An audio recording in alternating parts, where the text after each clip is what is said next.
Le scandale, c'est Job qui pose la question quand Dieu. Le Oui. scandale. Oui, en fait, c'est parce que c'est le sujet du livre. Pourquoi il souffre? Alors, il pose la question à ses amis. Il leur dit, mais pour vous, c'est quoi le scandale? Est-ce que c'est souffrir ou est-ce que c'est être innocent? Sous-entendu, pour vous, c'est l'innocence qui est scandaleuse. Ce jour-là, Joseph, fils de Jacob, court dans les collines. Et il demande à tout le monde, « Avez-vous vu mes frères ?» On le remarque parce qu'il a revêtu une splendide tunique blanche avec de longues manches. « C'est Monsieur Rêve que voilà !» hurlent soudain ses 11 frères. Monsieur Rêve, toujours dans les étoiles et dans la lune, avec ses rêves de gloire. Mais eux veulent tuer les rêves, faire disparaître le rêveur. Ce jour-là, Joseph, fils de Jacob, court dans les collines. Il demande à tout le monde, « Avez-vous vu mes frères ?» On le remarque parce qu'il a revêtu une splendide tunique blanche avec de longues manches. « C'est Monsieur Rêve que voilà !»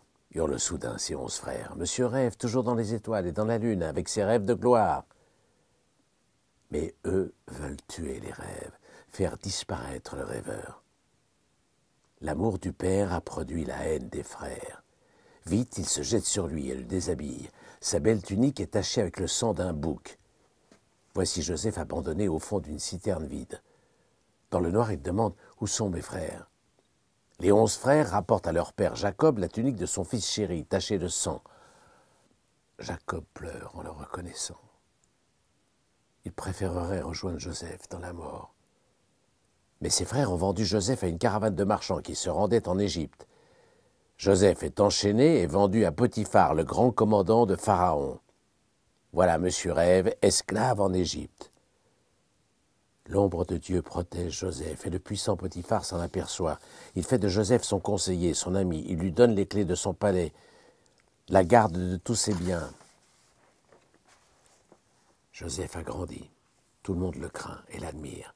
Surtout la très séduisante femme de Potiphar. Tous les jours, une fois son mari sorti, elle s'approche de Joseph pour lui demander « Couche avec moi ». Un soir, elle se jette sur lui et lui arrache son vêtement.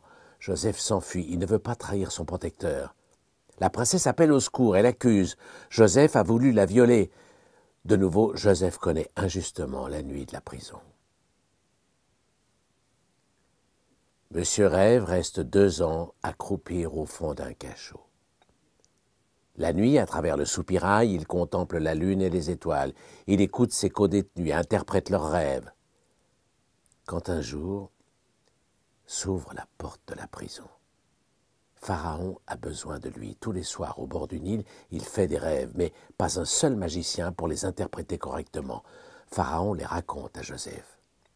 7 vaches bien grasses qui remontent du Nil, suivies de 7 vaches hideuses et affamées qui viennent les dévorer, et 7 gros épis avalés par 7 maigres épis calcinés par le vent.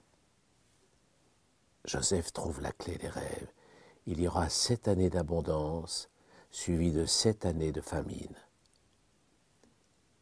Joseph fait alors bâtir des entrepôts. Pendant 7 ans d'abondance, on engrange de la nourriture. Joseph accumule plus de blé que de sable dans la mer. En récompense, Pharaon donne tout à Joseph, son palais, ses plus beaux vêtements, ses plus beaux bijoux. Et pour femme, Osnat, la fille du commandant Potiphar. Pharaon ne garde que son trône.